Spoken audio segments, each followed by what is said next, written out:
Why do I feel like I'm intruding on a scene from a bad soap opera? I whispered, heart hammering in my ears as I stood frozen at the bedroom door. There, in the soft morning light, filtering through the blinds, was my husband, Jake, shirtless, drenched in sweat, the sheen of exertion highlighting every contour of his muscles. Across from him knelt a woman in neon leggings and a fitted tank, her hands pressed against his shoulders as if she were the only one entitled to touch him this way. I blinked, disoriented. My toothbrush was still in my hand, my bathrobe tied too loosely around my waist, and for a moment I couldn't process what I was seeing. Personal trainer? Yes. Client? Maybe. But this proximity, this intimacy, I'd never imagined would make our living room look like a private gym for two. Hey, Jake said, his voice as calm as if I'd interrupted nothing more scandalous than him. Checking our mailbox. What time did you say you'd be back? My throat tightened. I thought you were at the office. My voice came out strangled, brittle. He frowned, glancing at his watch. I had a meeting canceled. Coach offered me a spot at her 6 a.m. session. I said yes. You know how I've been slipping on my workouts. I forced myself to swallow past the lump. Right, I said, setting the toothbrush on the nightstand. Your trainer. I looked at the woman, blonde ponytail, bright eyes, encouraging smile. She gave me a small, polite nod and slid to her feet, smoothing her leggings. Morning, she said, voice cheerful as birdsong. Her name badge read Mia. Mia, I repeated, studying her. I'm Sarah. My pulse thrummed. Every word felt like I was negotiating with a stranger. Jake dropped a towel over his shoulders. Sarah, don't worry about us. Mia's just my trainer. He sounded so reasonable, too reasonable. He stepped toward me and wrapped an arm around my waist, but I stiffened. Warm-up is done, he added with a grin I didn't share. You could join me next time. I shook my head, pulling away. I won't be joining you, I said, voice steadier now. I was on my way to work. I pointed to the bathroom. I'll finish getting ready there. He nodded, confusion flickering across his features. Okay, I'll be in the den if you need me. He swept me a curt nod. Thanks for the workout. Mia gathered her resistance bands, flashed a bright smile. See you next week, Jake. Then she offered me a quick, sympathetic look before exiting the room. When the door clicked shut, I leaned against it, my breath shallow. Jake crossed the room and reached for me again. Sarah, you okay? He asked, concern in his eyes. I'm fine, I snapped, more sharply than intended. I rubbed my temples, willing the pounding to stop. Just didn't expect to see this. Nothing to see, he said, voice soothing. Just fitness. He stepped closer. You know I love you. This is just a workout. His hand hovered at the small of my back. I stared at him, torn between doubt and love. It didn't look like just a workout. His shoulders sagged, as if that statement carried the weight of the world. Look, I get it. It was early. I probably should have texted you. He sighed. But it's not what you think. What do you think I think? I shot back, hurt lacing my words. He raised his palms. That I'm cheating on you?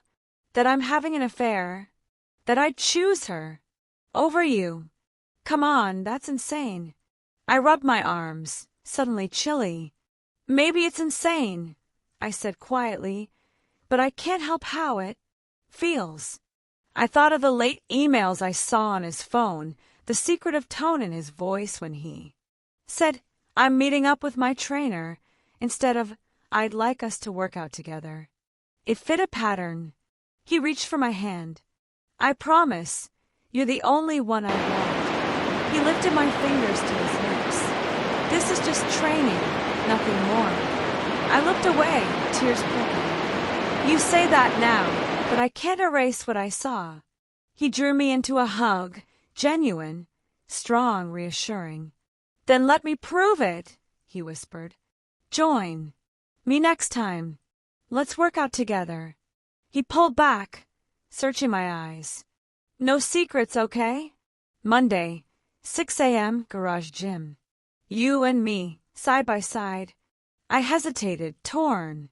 The thought of facing Mia, and perhaps that moment repeated, made my stomach knot. But maybe that was the point. I needed to see the training dynamic, too. Understand whether there was room for doubt, or if I truly was just jealous. I nodded slowly. Okay, I said, voice small but determined. Monday, 6. He smiled and kissed my forehead, relief washing over me.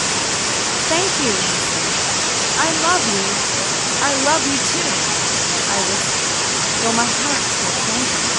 As I stepped into the bathroom to begin my day, I realized this wasn't just about fitness. It was about trust, boundaries, hidden spaces we created in marriages.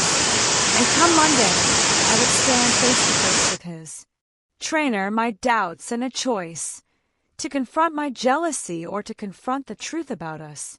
The garage door rumbled open at 5:55 a.m., and I stood outside in my old yoga pants and a too-baggy t-shirt, arms crossed against the cold. Jake's breath puffed in front of him like steam. As he stepped out, wearing his usual workout gear but with a tentative smile. Dawn hadn't broken yet. The streetlights still cast a yellow glow over our driveway. Hey, he whispered, noticing my hesitation. You're up early. I'm here, I replied, voice steadier than I felt. I breathed in the crisp air. 6 o'clock, right? He glanced at his watch. 6, but I figured we could start on time. He led me inside the garage, turned, home gym, half a dozen dumbbells, a bench press, a rack of kettlebells, and the yoga mats I bought last year but never used. Mia's station on the far side, treadmill and resistance bands, stood empty. She's running. Late, he said. I told her to meet us here together. He wrapped his arms around me briefly as if to reassure me that this was truly a joint effort. I nodded, drawing out the embrace, feeling his warmth.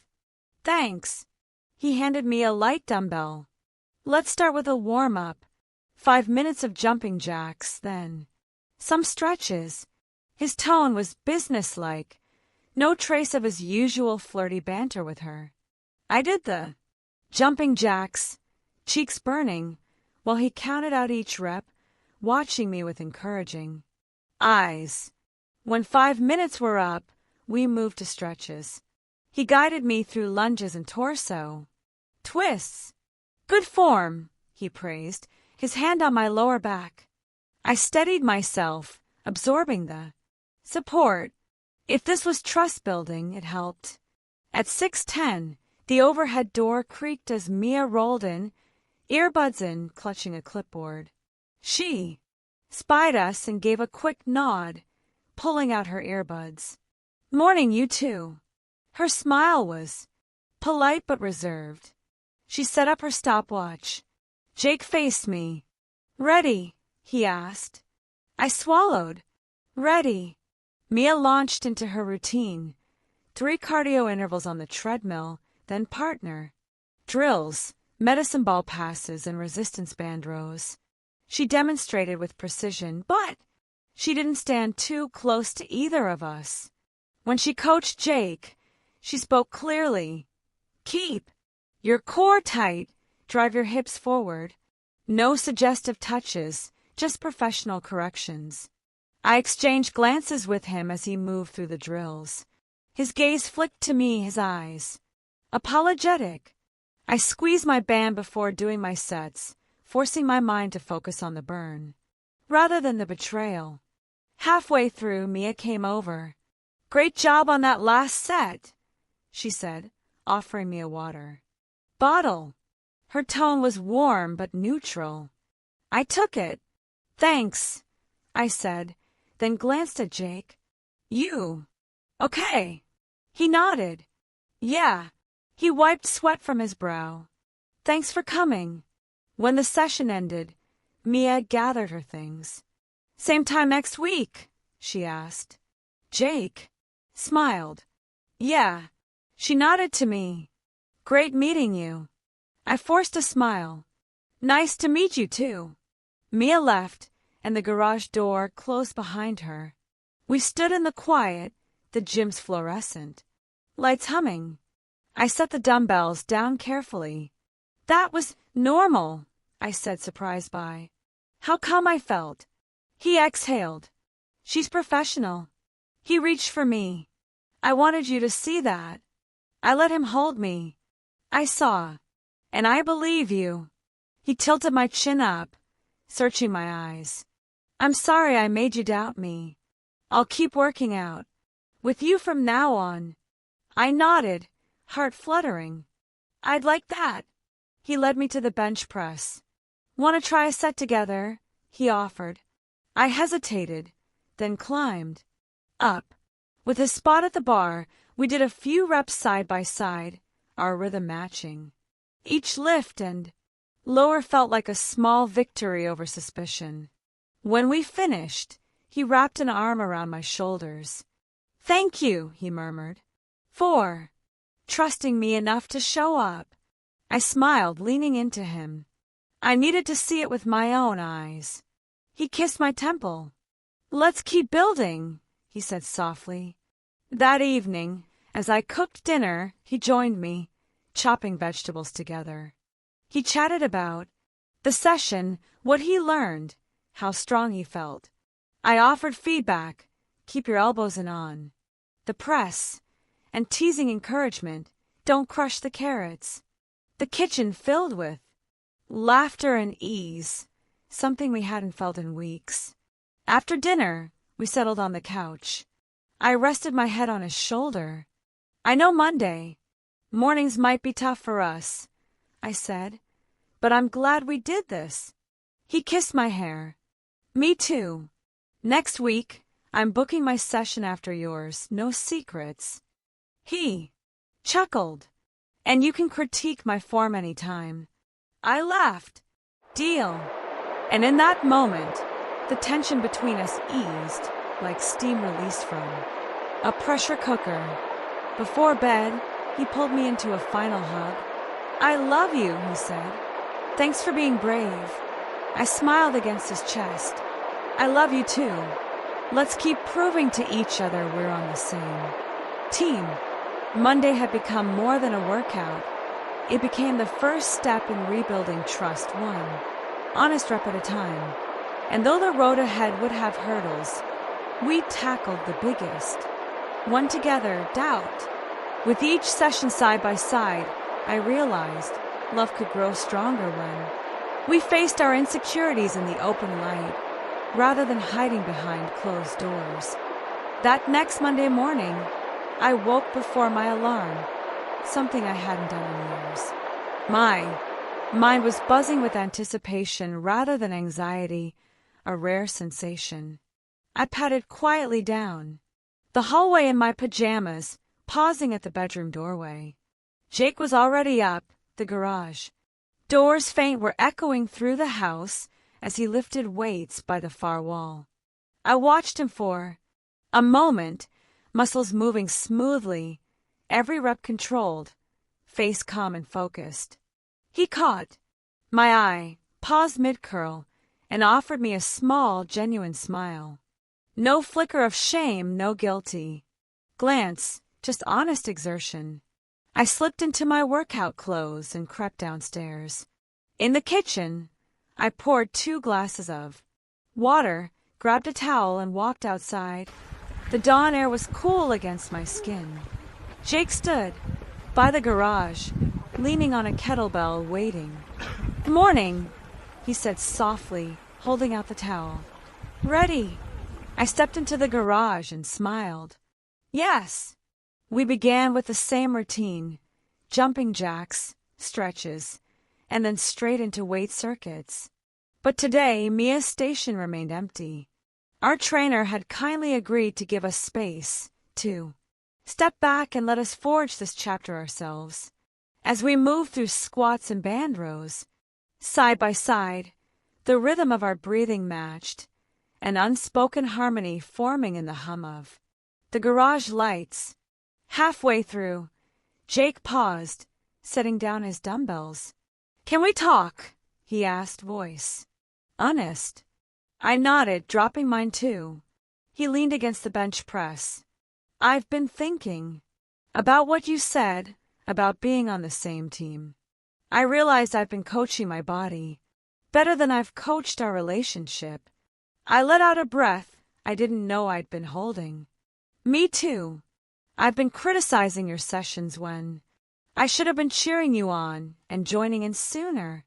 He smiled, relief and tenderness mingling.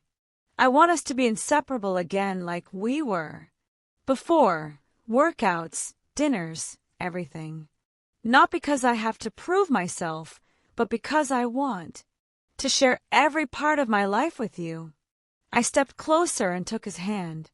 "I want that too, and I'm proud of how far we've come from suspicion to support." He pulled me into a gentle hug, and I felt the tension I'd carried for weeks melt away. In that embrace, our unity felt possible again. We finished our workouts circling back to partner stretches, his arms around my waist as I leaned back, and vice versa. At the end, he led me to the bench and placed the last weight rack in his broad hands. "Your turn to spot me," he teased. I laughed, stepping behind him. "With pleasure." As I steadied the bar, I realized a simple act, trusting each other for support, symbolized all the ways we would rebuild. Later that morning, we met Mia for a joint session, this time as a couple workout. She guided us through partner planks and medicine ball twists, but the real lesson lay in our synergy, how we moved together, encouraged each other, and balanced our weights as equals. When she made us high-five at the end of the final set, it felt like a celebration of our renewed bond. When we returned home, I announced, "Breakfast is on me today." I cooked his favorite, spinach omelets and whole grain toast, while he brewed coffee. We ate at the kitchen table, laughter returning as we recounted the highlights of our morning. I realized then that cooking breakfast together was as nourishing to our relationship as any workout. That evening, after Emma was asleep, we sat on the couch and pulled out our journals. "Let's keep journaling," I suggested. "We can write gratitude entries and share them each week." He nodded, opening his notebook. "Grateful for today, for you, for second chances, and for every rep that brought us closer." I smiled and wrote mine. "Grateful for honesty, for tough conversations, and for the love that chose to fight instead of flee." We read them aloud, voices soft in the lamplight, and sealed the moment with a kiss that tasted like hope. Over the following weeks, our Monday morning routine solidified into a ritual of trust. We at 6 a.m., coach each other through circuits and share our fears and dreams over coffee. We discovered hidden talents, our teammates' strengths in each other's weaknesses, and found joy in being vulnerable partners, not only in marriage, but in fitness and in life. One afternoon, as I organized our closet, I noticed a new rental agreement filed at the bottom, a small canvas trunk we'd bought to store workout gear. Inside were his journal entries from our first sessions, reflections on his guilt, his gratitude, and his plans to be better. I realized then that through sharing our vulnerabilities, we'd replaced hidden declarations of love to another with open, committed promises to each other. That weekend, we invited friends for a backyard barbecue, our first social gathering since the betrayal. As we grilled and laughed with neighbors, I caught Jake's eye across the yard. He raised a glass to me, a silent toast recognizing not only the meal we shared but the marathon we'd run to reach this place. I lifted my glass in return, heart full. Later, as stars peeked through the night sky, we sat on our porch swing, lingering in the quiet. After our guests departed, I curled against his side, listening to the soft creak of the swing and the distant hoot of an owl. I never want to go back to how things were, I said, voice barely above a whisper. He kissed my temple. Me neither, he replied. This journey taught